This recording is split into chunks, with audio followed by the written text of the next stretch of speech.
देखा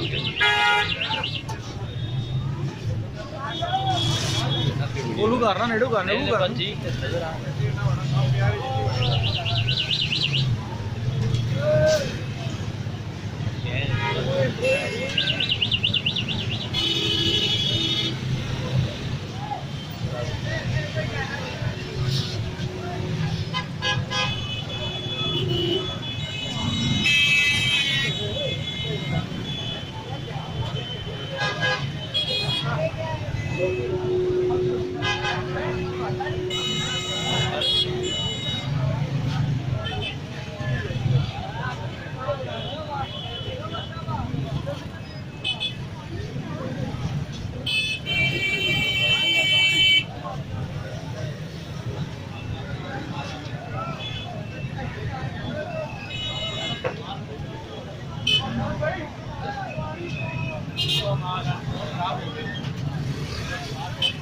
नेट बंद हो गया